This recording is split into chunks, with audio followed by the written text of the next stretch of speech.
저는 아직 AI라든가 이런 거를 잘 쓰질 않아요. 일부러 안 쓰려고 정말 노력해요. 그 쉬운 게 아니에요, 근데. 예, 그런데 정말 안 써보고 저는 여전히 아날로그를 고집하는 사람 중에 하나입니다. 그래서 성경을 읽을 때도 직접 책을 찾아서 읽고, 주석서를 찾아볼 때도 가급적 낡은 책을 꺼내서 읽고 그러려고 애를 쓰는데, 그래도 주변이 다 이렇게, 우리 유석태 장로님 얼마나 잘 쓰시는지 몰라요. 거의 비서같이 써요. 그래서 제가 어저께 처음으로 제 폰에서 AI를 한번 써봤습니다. 여영동 목사님한테 배웠습니다. 그래서 제가 이렇게 물어봤어요. 안녕하세요. 그 친절하게 물어봐야 또 잘 대답을 해준다네. 여러분 잘하시죠? 저는 생전 어제 처음 써봤어요. 저는 목사예요. 그러세요? 아주 바로바로 대답을 하세요. 저는 목사인데요, 제가 내일 빌립보서 2장 5절로부터 11절 말씀으로 설교를 하려고 하고요, 설교 제목은 예수님 마음 내 마음이에요. 그래서 제가 갑자기 궁금한 게 있는데, 이 마음에 관해서 좀 좋은 노래가 뭐가 있는지, 대중가요도 좋고 트로트 가요도 좋고요, 인간의 마음을 노래하는 게 있으면 제가 좀 예를 들려고 하는데 그거 좀 찾아주실래요? 제가 아주 예쁜 목소리로 얘기하니까 그 친구가, 네, 목사님의 목회사에게 큰 은혜와 부흥이 있기를 축복합니다. 이렇게 막 나를 축복해. AI가 막 기분이 나쁘지 않더라고요. 제가 목사님 교회가 잘 되셨으면 좋겠네요. 예, 그 설교에 사용할 마음에 관해서 노래가 많아요.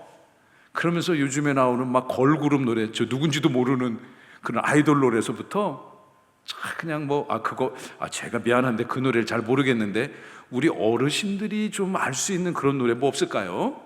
네, 현철의 내 마음 별과 같이가 참 좋겠네요. 재밌더라고요. 화를 안 내고 물어봐도 친절하게 오히려 나를 막 축복해줘. 내일 설교도 잘 하셨으면 좋겠네요. 여러분 그 마음이 어디 있죠? 보통? 마음 어디 있다 그래요? 여기 있다 하잖아요. 그죠? 예, 마음이 자기 엉덩이를 맞으면서 거기 있다고 하시는 사람 없잖아요. 보통 마음 여기 있다고 해요. 여기. AI가 추천해준 수많은 노래 중에서 제가 몇 개를 얘기하면, 제가 이 클래식 중엔 뭐가 있을까요? 이렇게 물어보니까, 이탈리아의 유명한 작곡가 베르디가 작곡한 리골레토의 여자의 마음은 어떨까요? 여자의 마음은, 여러분 잘 아시잖아요. 여자의 마음은 갈대와 같다고. 그런가요? 저는 남자인데요, 남자의 마음도 갈대 같아요. 꼭 여자라고 해서 갈대 같지는 않아요. 여자가 더 강할 수도 있어요. 여자가 어떨 때는 훨씬, 저랑 같이 사는 여인이 있는데 어떨 땐 저보다 훨씬 더 세요. 제가 어떨 때는 갈대 같다고 느낄 때도 있어요. 그리고 세상에 수많은 그런 금언이나 격언 중에서 이런 말도 있잖아요. 마음먹기 달렸다고. 마음먹기 달렸다고. 그런 그 성어도 있지 않습니까? 일체유심주. 세상 모든 일이 마음먹기 달렸다고. 맞는지도 모르겠어요. 그리고 마음이 변하기 쉬워요, 어려워요? 쉬워요? 여러분 마음 바꾸기 쉬워요? 여러분이 옳다 생각하는 거 금방 바꾸기가 쉽나요? 난 어렵더라고요. 그런데 우리가 오늘 읽고 묵상하는 본문 빌립보서 2장 5절 11절의 본문에서는 바울이 성령의 감동을 받아 예수님의 마음을 품으세요 라고 권면하고 있어요. 여러분의 마음도 옳은 것도 있고 힘든 것도 있고 또 버려야 될 마음도 있겠지만, 그 모든 것들을 이 시간 다 깡그리 비우시고 주님의 마음으로 채우시는 은혜가 있기를 간절히 소망하고 축원합니다. 바울이 빌립보 교회를 정말 사랑했습니다. 빌립보 교회 성도를 정말 사랑했습니다. 빌립보 교회 성도들도 바울을 전심으로 후원하고 중보하며 기도하며 그의 사역이 형통케 되기를, 성령이 함께하기를 날마다 기도했습니다. 저는 우리 교회가 그런 교회가 또한 될 줄로 믿습니다.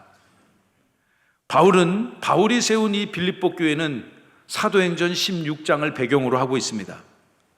제가 몇 주 전에 사도행전 16장 바울과 신라 가운데 임했던 성령의 역사를 설교한 적이 있습니다. 바울은 제1차 선교 여행을 마치고 나서 2차 선교 여행을 신라, 디모데 같은 제자들과 준비하면서 여정을 시작했습니다. 바울의 원래 계획과 마음은요 이랬습니다. 그가 세웠던 1차 선교 여행 중에 세웠던 소아시아 각지를 구석구석을 찾아다니면서 주 예수 그리스도 복음을 전하기를 원했고, 실제로 그 동역자들과 함께 2차 선교 여행 중에 갈라디아 여러 교회들을 돌아보고 소아시아 내륙 깊은 곳으로 지금의 튀르키예, 아나톨리아 반도 곳곳을 다니며 주님의 복음을 전하기를 원했습니다. 그런데 그들이 드로아라는 곳에 임했을 때 성령께서 그들에게 환상을 보여주셨습니다. 어떤 환상을 보여주셨냐면, 마케도니아 사람이 바울의 환상 중에 나타나서 바울 선생님, 이리로 건너와서 우리를 도와주십시오. 그쪽에 계시지 마시고 이쪽으로 건너와서 우리를 도와주십시오 라는 그 환상을 보게 돼요.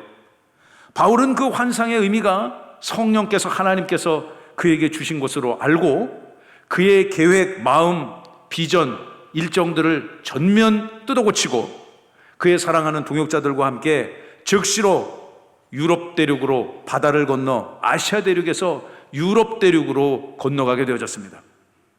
기독교 역사에 있어서도 엄청난 사건이죠. 위대한 사건입니다. 예수님의 복음이 유대, 갈릴리, 예루살렘 곳에 갇혀 있다가 예수님이 이 땅에서의 모든 사역을 마친 이후에 예수님의 제자들로 인하여 이방 지역으로 복음이 전해지기 시작했고, 그리고 갈라디아 지역, 지금의 아나톨리아 반도, 소아시아 지역으로 복음이 전해졌다가 그 역사적이고 우주적인 복음이 바다 건너 유럽 대륙으로 넘어가게 된 겁니다.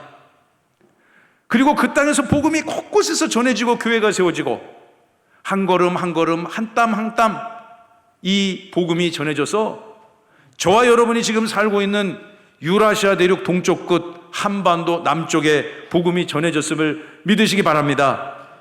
여러분, 이렇게 유럽 땅에 세워진 첫 번째 교회, 뭐든지 첫 번째 것 중요하잖아요. 첫 번째 교회가 바로 빌립보 교회입니다. 바울은 이 빌립보 교회를 너무너무 사랑했고 빌립보 교회 성도들도 바울을 진심으로 사랑했습니다. 비록 바울이 복음을 전하다가 지금 이 빌립보서를 쓰는 시점은 복음을 전하다가 억울하게 잠시 감옥에 갇혀서 이 예수님이 누구신지를, 사랑하는 빌립보 성도들에게 예수님이 누구신지를, 여러분들이 빌립보 성도들이, 이 시대의 영적인 빌립보 성도들인 저와 여러분들에게 품어야 될 그 마음이 무엇인지를 오늘 우리에게 설명해 주고 있는 책이 이 아름다운 하나님의 말씀 빌립보서 2장 5절로 11절의 말씀입니다. 예수님의 마음, 내 마음이라는 주제로 오늘은 5절부터 8절까지 말씀을 나누려고 하고 다음 주에 9절부터 11절의 말씀을 나누려고 합니다. 바울이 품기를 권면하는 그 마음 간절히 사모하면서 오늘 말씀을 또한 한 절 한 절 읽어가면서 은혜 얻기를 소망합니다. 자, 우리 앞뒤 저는 보고 이렇게 축복합시다. 예수님의 마음 가슴에 꼭 품으십시오. 시작. 예수님의 마음 가슴에 꼭 품으십시오. 예수님의 마음 꼭 마음에 품으십시오. 시작. 예수님의 마음 꼭 마음에 품으십시오. 아멘. 아멘. 5절입니다. 시작. 너희 안에 이 마음을 품으라. 곧 그리스도 예수의 마음이니. 마음을 보통 뭐하라고 그래요? 이렇게 품으라고 하잖아요. 그죠? 예, 마음을 품으라고 합니다. 요즘에 그 미주 대륙에서 월드컵 하지 않습니까? 월드컵을 합니다. 그래서 카나다, 미국, 멕시코에서 예전보다 이 참가 팀이 늘었더구만요. 그래서 게임 수가 많아져서 축구 좋아하는 분들은 굉장히 행복할 것 같아요, 요즘에. 그런데 제가 그 게임을 자세히 보니까요, 한 게임 보니까 우리 축구 선수들이 11명인데 10명은 다 앞에 있고 혼자 그 골대를 지키는 사람을 골키퍼라고 하잖아요. 그 골키퍼의 사명은 무엇입니까? 상대방 공격수가 슈팅을 했을 때 그 공을 킵해야 되는 거예요. 품어야 되는 거예요. 우리 선수 골키퍼가 89분 잘했어요. 그죠? 딱 한 번 실수했어. 공을 못 품었어. 그죠? 그러니까 뭐 골키퍼가 어떠니, 뭐 사인이 안 되네. 뭐 하는 수 없지. 어떻게 해요? 진 걸. 다음 게임 이기면 되지. 근데 그 골키퍼의 사명은 뭐냐? 골을 잘 품어야 되는 겁니다. 여러분, 오늘 한번 이제 축구를 보실 일 있으면 잘 보세요. 골키퍼가 뭐 하나? 그 사람들은 본능적으로 상대방의 그 공을 내 공으로 품습니다. 때로는 그러다가 상대방의 공격수가 와가지고 막 머리로 들이받을 수도 있고 그 축구화로 자기의 가슴을 걷어찰 수도 있어요. 그래도 품어야 되는 거예요. 못 품으면 지는 겁니다. 하나님의 말씀을 예수님의 마음으로 여러분의 심령에 반드시 품고 이 세상을 살아가셔야 됩니다. 믿으시면 아멘. 안 그러면 이 세상의 거친 환경을 우리가 나아가 승리할 수가 없습니다. 빌립보서 2장 5절, 바울이 품으라고 하는 이 예수님의 마음, 이 예수님의 마음 반드시 소유하고 품으시는 은혜가 있기를 간절히 소망합니다. 먼저 품어야 될 예수님이 누구신지, 우리가 오늘 2주 동안 본문으로 삼는 이 본문은요, 굉장히 유명한 본문이고, 예수님이 누구신지 이 기독론, 저와 여러분이 믿는 종교 이름이 뭐죠? 기독교잖아요. 다 함께 기독교. 다 아시죠, 여러분? 이 기독이 무슨 뜻인가? 예수 그리스도란 뜻입니다. 다 함께 예수 그리스도. 예수 그리스도. 우리가 믿는 종교의 가장 본질은 예수님을 그리스도라 인정하고 믿고 고백하고, 그 예수님의 가르침을 오늘을 살아가는 삶의 현장 가운데 구현해서 예수님의 마음으로 이 세상을 채워가는 것이 기독교의 가장 본질적 사명이고, 저와 여러분, 우리 주의 몸된 세종명성교회가 또한 함께 추구해야 될 가치인 것입니다. 예수님이 누구신지를 명확하게 알려주는 이 바울의 기독론의 가장 정수에 있는 이 말씀을 여러분 이번 한 주 동안 깊게 암송하시고 묵상하시고 예수님의 마음 반드시 소유하시기를 소망합니다. 먼저 첫 번째 6절, 예수님 어떤 분이십니까? 근본이 하나님이신 분이십니다. 근본이 하나이신 예수님. 시작. 근본이 하나님이신 예수님. 예수님은 그 본체가 하나님이셨습니다. 6절 다 함께 우리 또박또박 한 절씩 읽고, 오늘 밤 성경 퀴즈대 나올까요? 안 나올까요? 6절 시작. 그는 근본 하나님의 본체이시나 하나님과 동등됨을 취할 것으로 여기지 아니하시고. 바울은 성령의 영감을 받아 빌립보 교회 성도들에게, 오늘 이 시대를 살아가는 영적인 빌립보 성도들인 저와 여러분들에게 예수님을 이렇게 말씀하고 있습니다. 그는 근본, 그는 본질적으로 하나님과 같은 분이셨다. 꼭 믿으시는 은혜가 있기를 축복합니다. 이거는 이해할 일이 아니에요. 믿으셔야 되는 것입니다. 그는 근본 하나님의 본체시며 하나님과 같은 분이기 때문에 하나님과 마땅히 동등됨을 취할 수 있습니까? 없습니까? 있는 분입니다. 그럴 권세와 위엄과 능력과 주권이 조금도 부족함이 없이 있으신 분이심이 확실합니다. 그런데 그분 스스로 동등됨을 취할 것을 여기지 아니하셨노라. 주님은 이런 분입니다.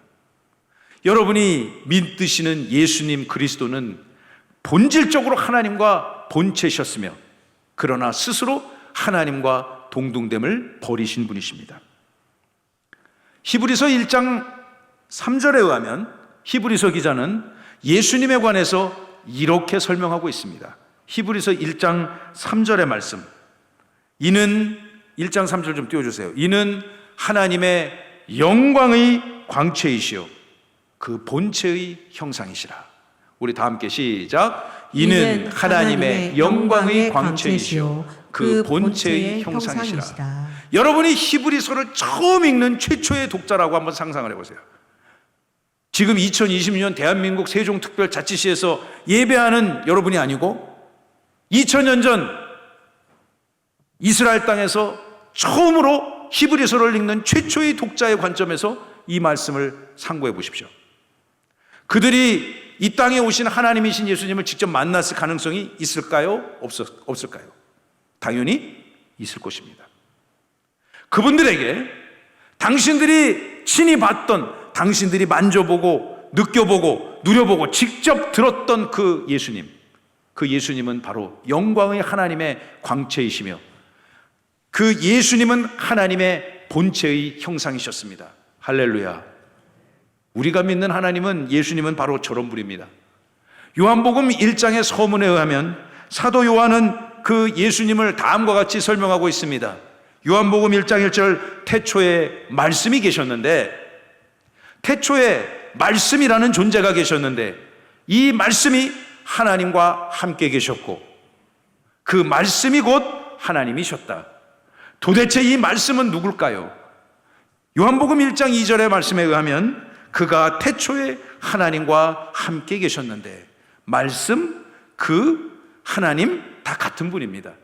요한복음 1장 3절의 말씀을 다 함께 읽어봅니다. 시작. 만물이 그로 말미암아 지은 바가 되었으니 지은 것이 하나도 그가 없이는 된 것이 없느니라. 저는 이 요한복음 수많은 성경의 서문들이 있잖아요. 그 중에서도 저를 가장 흥분시키고 가장 예수 그리스도의 신성을 인정하지 않을 수가 없는 본문이 바로 이 본문이라고 생각합니다. 이건 인간이 쓴 본문이 아니라고 생각합니다. 물론 사도 요한이 쓰임을 받아 기록자로 쓰임을 받았지만 이건 사도 요한이 아무리 똑똑하고 탁월하다고 해서 창조 이전의 세계를, 말씀과 그와 하나님과 함께 계셨던 그 예수 그리스도의 존재를 그가 무슨 수로 알 수 있겠어요?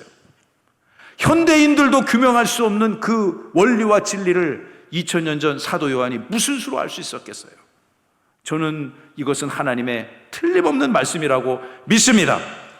여러분의 손에 들려진 이 하나님의 말씀, 예수 그리스도에 관한 진리는요, 1점도 1획도 오류가 없으며 완전하신 말씀임을 믿으시면 아멘. 여러분, 하나님은 어떻게 존재하십니까? 삼위일체로 존재하십니다. 그 본체의 형상이 성부와 성자, 성령 세 분으로 존재하시는 거예요. 그래서 그거를 삼위, 세 분의 각각 다른 위격이 일체, 본체가 한 몸이다. 하나님은 그렇게 존재하십니다.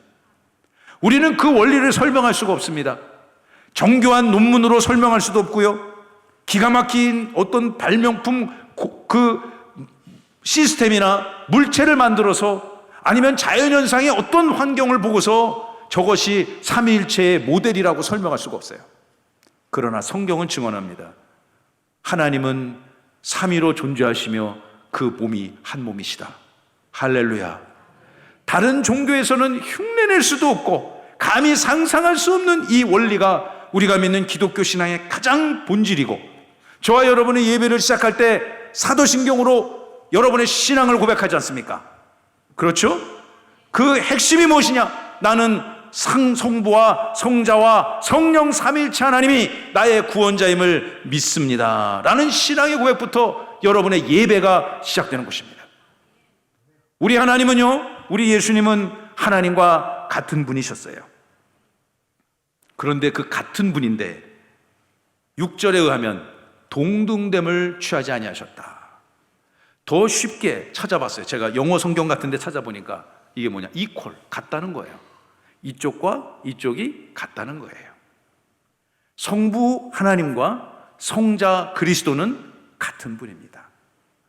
요즘 세상 말로 하면 맘먹을 수 있다는 것입니다.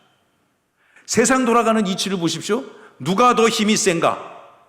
누가 더 돈의 파워를 갖고 있는가? 누가 더 인사권을 갖고 있는가?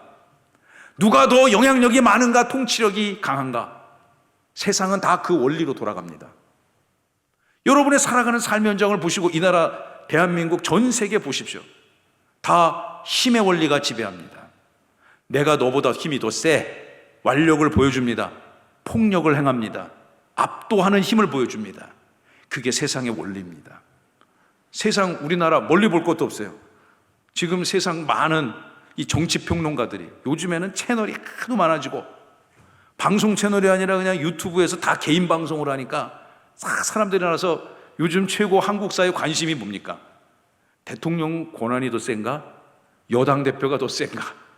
엄청나게 파워게임을 하잖아요. 국민들이 판단하겠죠. 그 힘을 준 사람들이 여러분들이니까. 세상의 원리는 그렇습니다. 예수님은 그러나 당신의 힘과 권세, 능력, 위엄, 주권을 행사하지 않았다는 얘기입니다. 빌립보서 2장 6절의 말씀에 의하면 예수님은 이 땅에 오신 그 주님은 하나님이셨지만 그 하나님과 맞먹지 않았다는 얘기입니다. 쉽게 얘기하면 동등됨을 취하지 아니하시고 자발적으로 스스로 낮아지셨다는 얘기입니다. 여러분, 마음 바꾸기가 쉽지 않잖아요. 그러나 예수님은 그것들을 버리고 하나님으로서의 모든 기득권을 포기하시고 하나님과 동등됨을 될 것을 취하지 아니하시고 어떻게 하셨을까요? 7절입니다. 스스로 비우셨습니다. 그리고 사람이 되셨습니다. 스스로 비우시고 사람이 되신 예수님의 마음이 저와 여러분의 마음이 되어야 될 줄로 믿습니다. 우리 노란색 글씨 대지를 다 함께 시작. 스스로 비우시고 사람이 되신 예수님. 어떻게 비우셨을까요? 7절 또박또박 읽어봅시다. 시작. 오히려 자기를 비워 종의 형체를 가지사 사람들과 같이 되셨고. 아멘. 오히려 하나님과 같은 분인데 하나님과의 그 파워게임을 하지 아니하시고 스스로 오히려 자기를 비우셨어요. 어느 정도 비우셨을까요? 비우시고 스스로 하나님의 형체가 종의 형체가 되셨어요. 여러분, 대통령 할래요? 종 할래요? 그럼 뭐 하실래요? 이 고민할 게 없는 거잖아요. 저도 딱 그냥 한 일주일만 대통령 시켜주면 제가 추구하는 나라 시스템을 싹 바꿔볼까 그런 생각 해본 적 있지 않습니까? 여러분들 다 대통령 되길 원합니다. 모든 정치인들은 다요. 여러분, 그러나 우리 하나님께서는, 우리 구주 예수 그리스도께서는 하나님의 형체 대신에 종의 형체를 택하셨어요. 저의 주장이 아니고 성경의 엄숙한 선언임을 믿으시기 바랍니다. 여러분, 우리 예수 그리스도께서는 오히려 자기를 비워 종의 형체가 되셨고, 종의 형체가 되셔서 더 낮아지셔서 결국 사람들과 같이 되셨다. 말도 안 되는 일을 하신 거예요. 그럴 수도 있는가 보다. 말도 안 되는 일을 하신 것입니다. 여러분 집에 있는 고양이, 강아지가 아무리 이쁘고 사랑스럽다 한들 여러분이 고양이가 될 수는 없지 않습니까? 개가 될 수는 없지 않습니까? 내가 여러분의 인간으로서의 모든 인격과 능력과 그런 주권을 다 버리고 아무리 개를 사랑한들 우리가 개가 될 수는 없는 것입니다. 그런데 주님은 그렇게 하셨어요. 어젯밤에 11시쯤 됐는데 제가 이제 설교 준비 마무리도 하고 기도도 하고 1층을 이렇게 쭉 다니는데 1층에 예배실이 있잖아요. 그 문이 이렇게 싹 열려 있는데 갑자기 제가 이쪽으로 이 교회 마당 쪽으로 나가는데 살짝 보니까 고양이 꼬랑지가 살짝 올라온 게 실루엣이 딱 보이는 거예요. 무섭더라고 나는. 바깥에 있는 들고양이가 들어왔는가 봐요. 근데 얼마나 빠른지 내가 당연히 재간이 없어. 그래서 제가 여 목사님을 불렀어. 여 목사님, 양 목사님은 잤대 그 시간에. 오늘 아침에 와서 목사님 어젯밤에 무슨 일로 전화했어요. 양 목사님이 그래요. 양 목사님 그때 잤어? 예, 잤습니다. 부럽다 그 시간에 자서. 무슨 일이셨어요? 고양이가 들어와서 쫓아내느냐고. 그래서 여러분 그 고양이를 저하고 여 목사님하고 쫓아내느냐고. 주로 여 목사님이 쫓아내서 전 별로 한 거 없어. 고양이가 막 도망가다가 어디로 도망갔냐? 주방으로 도망갔어요. 우리 1층 주방. 그러니까 이제 지도 얼마나 위협이 되겠어요. 응? 도망가갖고 1층 주방의 창고에 그 밑으로 들어갔어. 거기 우리 교회 쥐가 없는데 혹시 쥐 들어올까봐 한 달에 한 번씩 쥐도 설치해 놓거든요. 쥐가 없어요. 그냥 혹시 모르니까 하는 거지. 쥐가 안 걸리고 고양이가 걸렸어. 그게 한 번 붙으면 안 떨어져요. 그래서 그 녀석이 도망을 못 가잖아. 쥐덫이 걸렸으니까. 그래서 그거 다 떼어주고 우리 여 목사님이 물렸어, 여기 손을. 그래서 목사님 꼭 가서 주사 맞으라고 그랬는데 괜찮다고 그러셨는데, 여러분 집에 그리고 이제 들에서 키우는 그냥 야생 고양이죠. 정말 사람을 물두고만요. 그런데 집에 있는 고양이가 아무리 사랑스러운들 여러분 그 고양이가 될 수는 없잖아요. 극단적인 예를 들었습니다. 그런데 주님은 자기의 모든 형체를 다 포기하시고 주권을 포기하시고 빌립보서 2장 7절에 의하면 종의 형체를 가지셨고 사람들과 같이 되셨다고 말씀하셨습니다. 주님은 얼마나 비우셨을까요? 제가 가지고 있는 여러 영어 버전 성경을 찾아보니까 이 정도로 비우셨더구만요. 주님은요. 첫 번째 ESV 버전은 그는 자기 자신을 비우셨는데 어느 정도 비웠냐? 탈탈 털어서 먼지 하나 없을 정도로 깡그리 비우셨다는 뉘앙스입니다. 여러분들이 많이 갖고 있는 NIV 성경에서는요, 그분은 그 자신을 나띵 상태로 만들었다고 선언하고 있습니다. 제로 100에서 30만 비워도 많이 비운 거죠. 여러분 마음에 30을 비우고 70만 갖고 있다. 훌륭한 겁니다. 30 비우는 것도 쉬운 게 아니에요. 그런데 우리 주님은 제로로 만드셨어요. 바로 저 본문을, 빌립보서 2장 본문을 저 영어 성경 번역본에서는 저런 뉘앙스로 설명하고 있다는 것입니다. 주님은 하나님으로서의 모든 것들을 다 비우시고 저와 여러분을 살리시기 위해서, 여러분을 예배자로 회복시키기 위해서 이 땅에 사람으로 오셨다는 거예요. 우리는 그런 분을 지금 예배하고 있는 것입니다. 할렐루야. 저와 여러분이 하나님의 백성으로 거룩하게 구원받았습니다. 믿으시면 아멘. 그리고 구원받은 자로서의 첫 번째 사명인 예배자의 사명을 지금 이 시간 감당하는 거예요. 지금 이 예배가 그저 그렇고 시시한 인생들이 드리는 그런 모임이 아닙니다.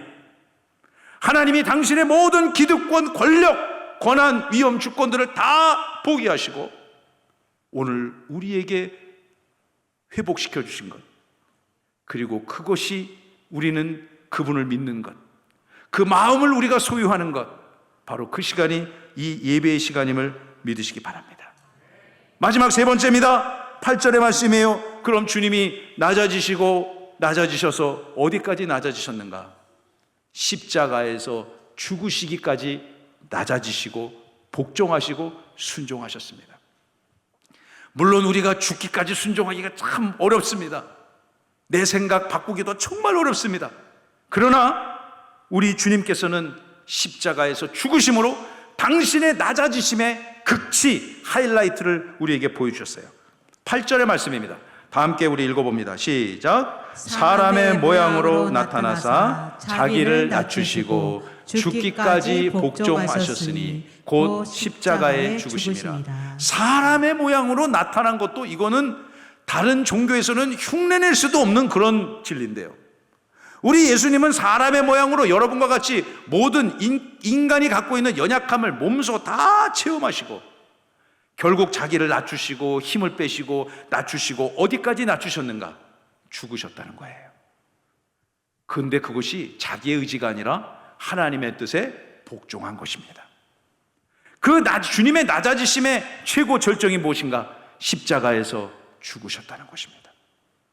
십자가에서 모진 순환을 당하셨어요. 복음서에 하면 어떤 순환을 당하셨습니까? 폭행을 당하셨어요. 폭력을 당하셨어요. 주먹으로 두들겨 맞았어요. 따귀를 맞았어요. 얼굴에 침뱉침을 당했어요. 심지어 당신께서 고난받으실 때 그 처절한 상태에서 남아있는 속옷마저 벗겨가는 그 수모를 당하셨어요. 여러분 얼굴에 누가 따귀를 때리거나, 이거 있을 수 없는 일이죠. 현대 한국 민주주의 사회에서 여러분 얼굴에 누가 침을 뱉었다고 생각해 보세요. 어떡하겠어요? 아유, 좀 덜 묻었네, 이렇게 닦고 말아야 되나요? 당장 뭐 난리가 날 거 아니에요. 평생 원수되지 않겠습니까? 주님 그 고통을 당하셨어요. 죽기까지요. 제가 관심 갖고 후원하고 기도하는 선교지가 있습니다. 그 선교지는요, 정말 이렇게 이해하시면 돼요. 한 30만 가구가 사는데 두세 가정이 예수 믿어. 실제로 30만 명이 사는데 한두 집이 예수 믿어요. 저는 처음에 그분들을 만났을 때 이분들 무슨 신비주의자들 아닌가 의심했습니다. 그리고 2년 3년 그분들과 교제하면서 제가 처음에 그렇게 먹었던 마음을 회개했습니다. 한 분이 예수님을 믿게 됐습니다. 모두가 다 이슬람을 믿는 그 시대 환경 속에서 한 사람이 예수님은 선지자 중에 탁월한 자가 아니라 그리스도구나, 할렐루야, 깨닫게 되어졌습니다. 그런데 그가 용기가 없었어요. 그가 살아가는 삶의 현장에서 내가 예수 믿는 개종한 기독교인이라고 말할 용기가 없었대요. 그 사회에서 매장을 당하니까 10년 동안 그가 이슬람 사원에 가서 기도를 하면서 자기는 예수님한테 기도했대요. 근데 어느 날 그가 우리나라로 따지면 농림부 공무원 같은 분이에요. 그분이 그 나라에서 밭일을 하고 있었답니다. 아무도 없고 태양이 장렬하는 그 광야에서 그가 경작하는 밭에서 어느 날 음성이 들리더랍니다. 그 음성의 내용이 뭐냐? 너는 내가 부끄럽냐? 너는 내가 부끄럽니? 그런 음성이 들리더랍니다. 너무 무서워서 그가 얼굴을 땅에 품고 땅에 박고 무서워서 달달달달달 떨었대요. 무서워서 압도적인 그 권세, 그가 압도를 당하여 그 다음날 자기가 바로 출근을 해서 사람들 다 모아놓고 사실은 내가 10년 전부터 개종한 기독교인이다. 요즘 말로 하면 그걸 뭐 한다고 그러죠? 커밍아웃 했다고 그러는 거. 자기의 정체성을 드러냈어요. 그러니까 사람들이 눈빛이 살기연하게 싹 바뀌면서 어떤 사람이 따귀를 탁 때리, 정신 차리라고 따귀를 때리더랍니다. 그리고 얼굴에 침을 뱉더랍니다. 어느 날은 밤에 자기가 잠을 자고 있는데 사람들의 이 인기척이 들려가지고 나갔더니만 자기 집에 불을 지르려고 하더랍니다. 그런 환경에서 예수님을 그리스도라고 빌립보서 2장 5절부터 8절까지 기록된 이 예수님을 붙들고 사는 사람들이 있더라고요. 그 환경은 우리가 경험하고 있지 않지만 2020년 대한민국에서 치열한 삶을 살아가는 여러분들이 반드시 이 예수님을 가슴에 품으시기를 소망하고 축원합니다. 여러분, 그분의 아드님이 예수를 믿고 또 제자가 되어졌습니다. 그 아드님이 대한민국에 있는 어느 신학교에 유학을 왔습니다. 그래서 3년 동안 3년 과정을 한국말을 하나도 모르는 상태에 와서 신학대학원 공부를 하니 얼마나 힘들었겠어요. 한국말로 쓰여진 것도 무슨 뜻인지 모르겠는데 졸업하는데 8년이 걸렸어요. 8년, 그 지금 한국말 잘합니다. 8년 동안 신대원 3년 과정을 마치고 다시 그 나라 자기 가문이 있는 곳으로 돌아가서 지금은 그분이 목사가 되어졌습니다. 어떤 목사냐? 그 나라 기독교 역사에 처음으로, 예전에도 목사라고 주장하는 분들이 몇 명 있었는데 그런데 도대체 어느 학교에서 공부를 하셨는지 안수를 누가 베풀어 줬는지 검증이 안 된 자칭 목사님들이 계셨는데 이분은 아주 검증된 절차를 다 밟은 그 나라 기독교 역사에 기록된 최초의 목회자 가정이 된 겁니다. 할렐루야. 복음은 이런 능력이 있습니다. 저는 그 가문이 언젠가 그 민족이 주님 앞에 복되어졌을 때 꼭 귀하게, 이미 지금도 그 곳곳에 지하 가정교회를 섬기는 목회자지만 크게 하나님이 사용하여 주실 줄로 믿습니다. 우리 주님은요, 십자가에서 처절하게 죽으셨습니다. 아무 공로 없이 처절하게 죽으셨습니다. 그분은 하나님과의 동등됨을 포기하셨고 스스로 하나님의 본체임을 버리셨고 종이 되셔서 사람이 되셨으며 더 낮아지셨다 결국 십자가에서 죽으심으로. 그분이 왜 죽으셨습니까? 그분이 왜 그런 순환과 고난을 당하셨습니까? 하나님인데, 만약 절대 그런 일 없습니다만 저보고 이런 환경을 하라면 나는 안 한다고 할 것 같아요. 그러나 주님은 마땅히 그 길을 걸으셨습니다. 왜요? 여러분을 살리기 위해서, 여러분의 가문을 회복시키기 위해서, 이 민족을 하나님의 백성으로 회복시키기 위해서 마땅히 그분은 그 길을 걸으셨습니다. 말씀을 마무리하겠습니다. 오늘 주님은 낮아지셨습니다. 슬라이드를 보여주시면 주님이 어떻게 낮아지셨을까요? 제가 이 말씀을 묵상하고 저런 간단한 세 줄을 정리했습니다. 낮아지셨어요. 어떻게 낮아지셨을까요? 하나님과 동등됨을 포기하셨습니다. 더 낮아지셨어요. 어떻게 하셨을까요? 친히 사람이 되셨습니다. 그리고 더 이상 낮아질 수 없을 정도로 그 낮아지심의 정 가운데 밑바닥까지 낮아지셨어요. 그 증거가 성경은 증언하기를 십자가에서 죽으셨다는 것입니다. 할렐루야. 주님은 하나님이셨는데 스스로 종이 되어져서 십자가에서 죽으시고 낮아지셨습니다. 이것이 주님의 마음입니다. 그럼 주님은 낮아지다가 끝났을까요? 다시 살아나셨음을 믿으시면 아멘. 다음 주에 우리가 묵상할 9절로부터 11절은 낮아지신 예수님이 가장 존귀한 자로 높아지신다는 이 위대한 기독교의 진리를 이 본문이 설명하고 있습니다. 궁금하시면 오늘 집에 가셔서 한번 그 본문도 읽어보시기를 청합니다. 사랑하고 친애하는 성도 여러분, 주님이 죽으셔서 여러분을 살리셨습니다. 할렐루야.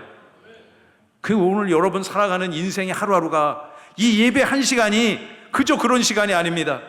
가장 존귀한 시간이고 가장 기쁨의 시간이 되어야 되고 가장 여러분에게 힘과 영적인 하나님의 마음, 예수 그리스도의 능력을 공급받아야 되는 위대하고 영광의 시간임을 믿으시기 바랍니다.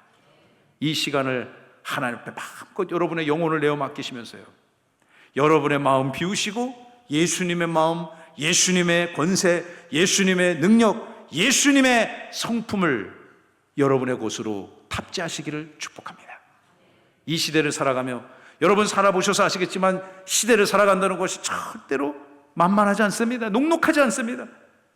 여러분의 치열한 삶의 현장 속에서 우리는 주님의 능력, 주님의 성품, 주님의 마음으로 반드시 승리케 될 줄로 믿습니다.